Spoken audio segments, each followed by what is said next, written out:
The most difficult task thus far in my career, considering the schooling, the training, and the solo in which I'm in now, was the training. And I'm not talking about CDL school. That was, I don't want to say easy, but it wasn't bad. It was nervous. I was nervous, like I said, driving the truck for the first couple weeks, but you get over it. What sucked for me is my first trainer. He was a dumb asshole. The first day that I met him, we were trying to I met him at a terminal, and I had a rental car that the company rented for me, and we were trying to return the rental car. And I suggested a plan that my boss had suggested me. I forgot what we were doing, returning the rental car or something. And he's like, yeah, no, we'll do it this way. We'll do a plan B. I was suggesting plan A, and he was like, let's do a plan B. And then we realized plan B wouldn't work, and he's like, okay, let's do a plan C. And then we realized that wouldn't work for whatever reason. And he calls the company, our company. He's like, yeah, we're trying to figure this out. What should we do?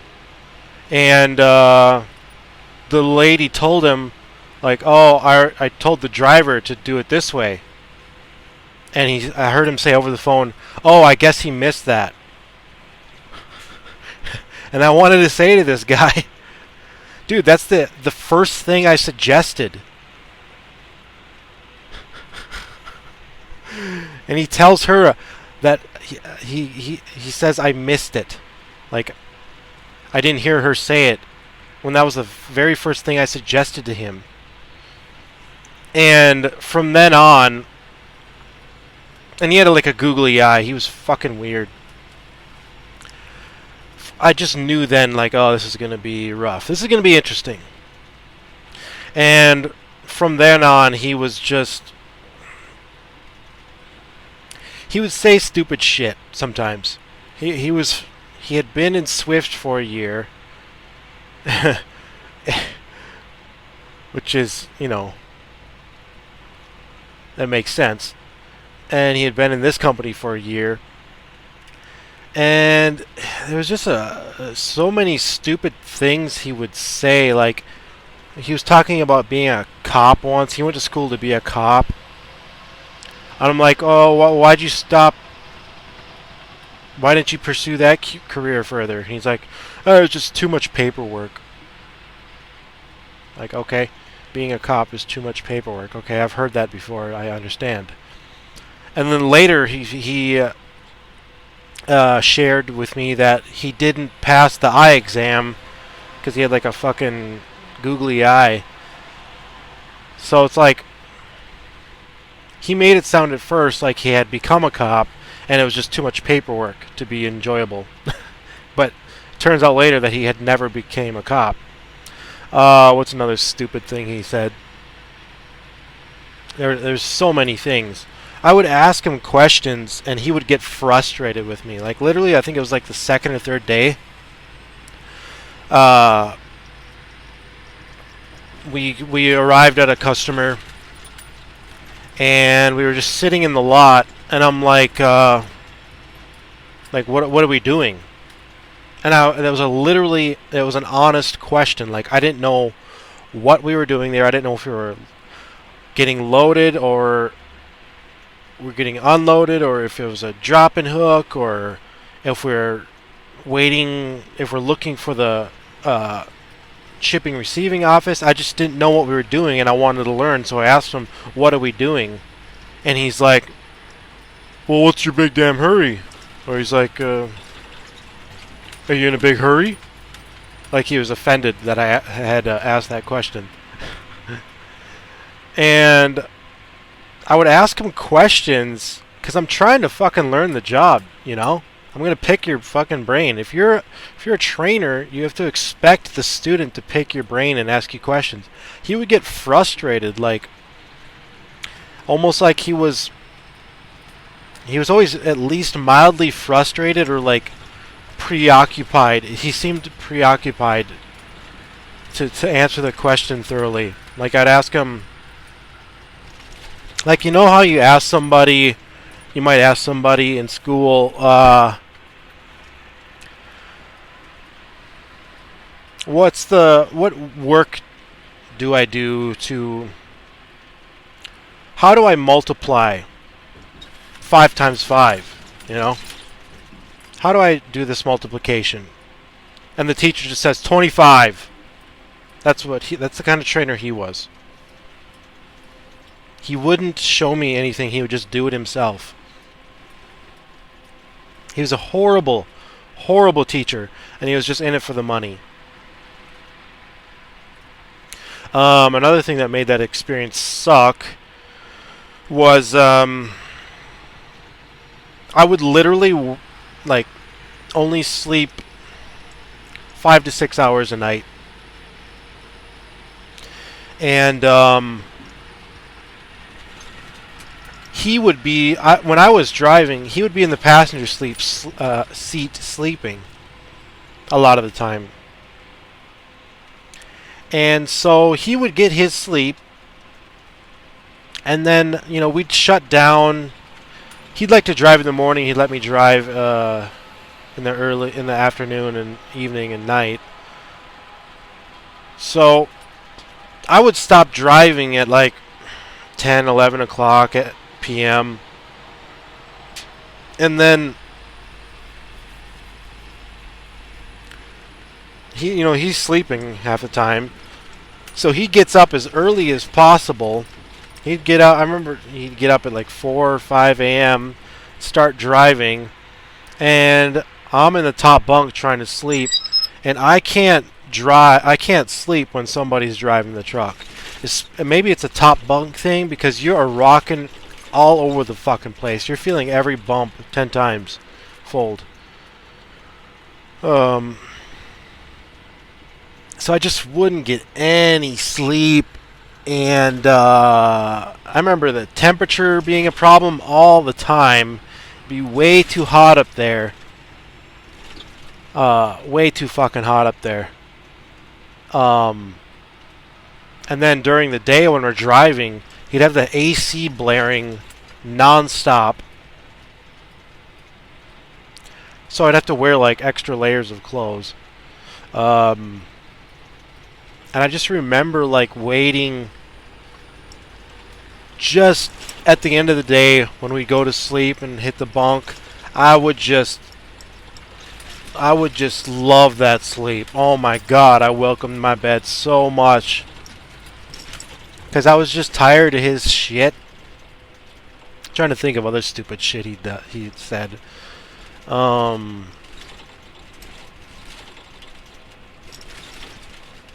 I don't know. I can't really think of anything specific. I just remembered him like getting upset all the time.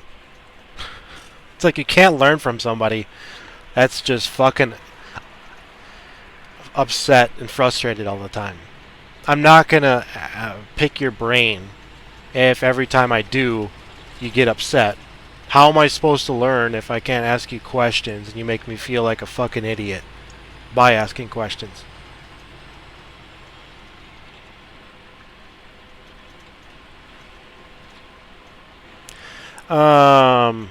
My second trainer was a hell of a lot better. We got along, we laughed.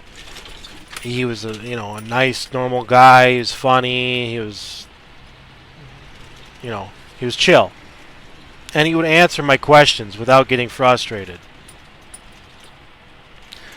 So, that training, and I switched trainers because I told my company that I was tired of the first guy's smoking.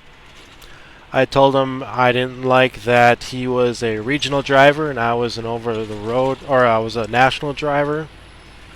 And I wanted to learn from another national driver. And the reason I told him that is because I was literally in the passenger seat talking to my boss about why I want to switch trainers, And it's like I can't tell him the truth. Uh, and I never confronted this guy. That's one thing I regret. I'm like, I should have confronted him. Like, dude, why do you get frustrated when I ask you questions? Like, I can't learn from you when you're like making me feel stupid and like being short with me and stuff. I never confronted him about it. I tried to hint at it, but I'm kind of a non-confrontational type. And it's like I'm stuck in the truck with this guy 24/7. I'm not trying to have any bad blood or any kind of awkwardness. I feel like, this is his home, his truck. I ain't trying to like call him out, but I regret that. I should have.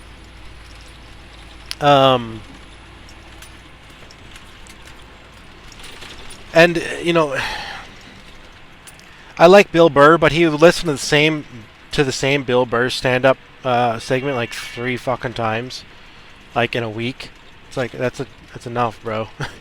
And he wouldn't let me play any music or anything on my phone through his truck. We just listened to whatever he wanted to listen to, which is understandable. It's his truck, but he never let me drive over 60 miles an hour. He was just a dumbass.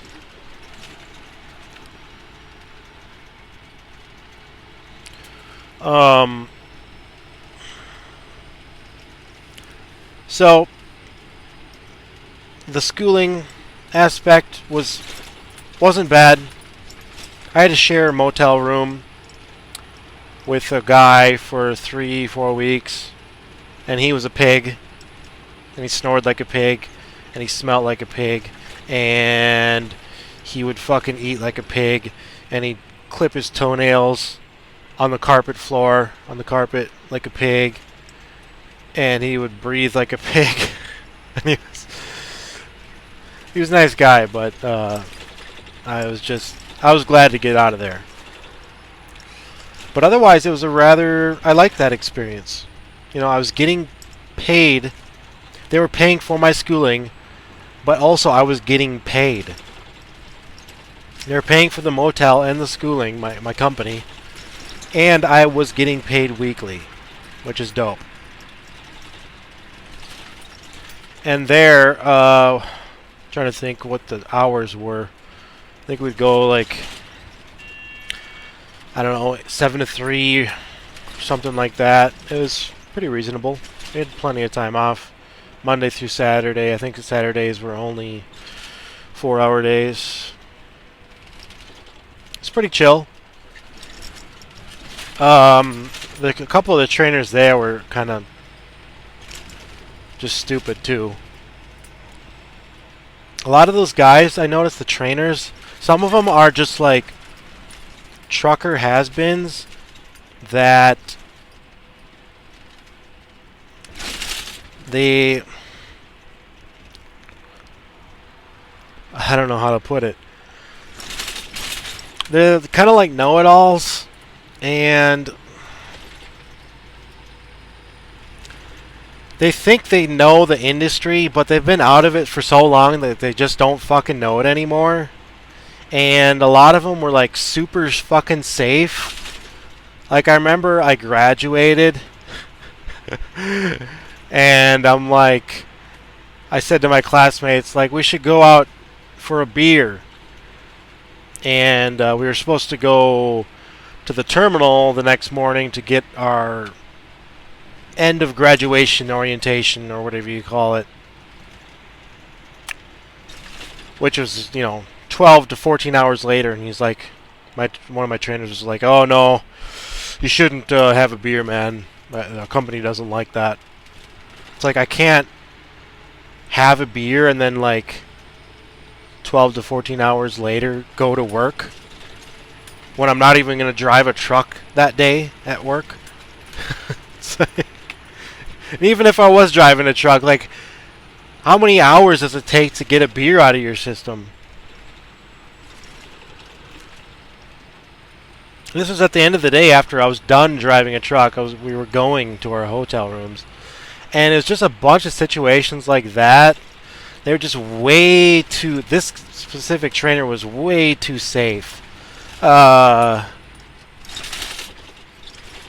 they were just like, they're training you to pass the test. They weren't necessarily training you for the real world of trucking, which is unfortunate. I mean, it is their job to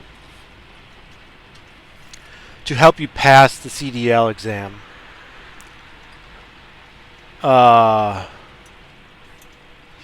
It is their job, but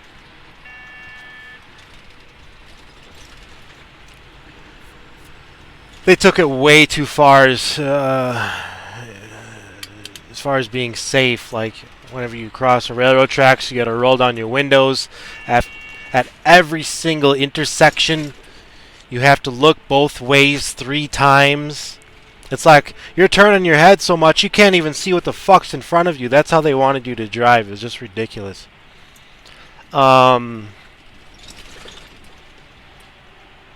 You'd be approaching like an off-ramp, and you'd be like, slow down, slow down! And you're like 300 feet away. It's like, shut up, dude. You're just like... I mean, I guess you can't blame him for being worried of his life being in the hands of a rookie driver, but... what's another thing he did that was overly cautious? And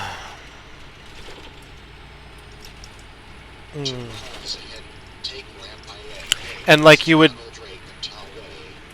be driving down like the highway. It was at a college. This training facility was at a college, and we'd be driving out of the college down the driveway to go out on the road and drive around the road, drive around the city. And there'd be some trees overhanging a little bit on the driveway. And, the leaves would like brush up against your trailer a little bit, and he'd be like, watch the trees! And and there'd be there's times when you're driving up to a stoplight, or it's green, and it turns red at the last moment, and you have to hit the brakes somewhat hard, firmly, and it might throw you forward a little bit. And he'd look at me like, what are you doing? And one time I spoke up. I'm like, what was I supposed to do? It's like either I run the red or I hit the brakes a little firmly.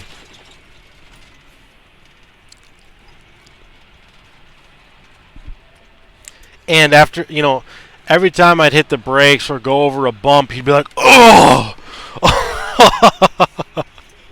Just way too dramatic. And this guy, I don't know.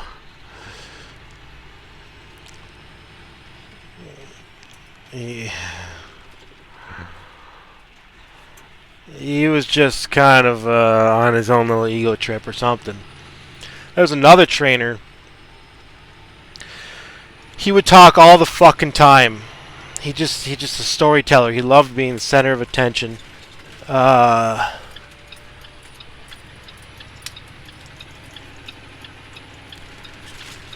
And I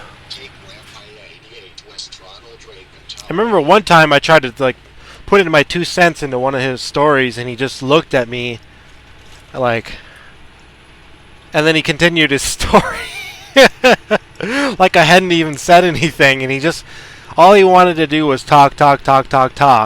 And us being students, we feel that we are at the mercy of our trainers because they have our career, our diploma in their hands. They can say to their boss whether we're doing good or whether we're doing bad. So we're kind of like, we have to be nice to these people. And that's the only reason this guy would continue talking, is because everybody was being nice and pretending to like his story, or just at least not interrupting him. Oh man. And it's like these trainers that are used to have has-beens rather. Their driver has-beens, and they miss it so much that they just try to be that driver still, and they're still so proud and so right. And they still carry the pride of being a driver even after quitting or retiring or whatever.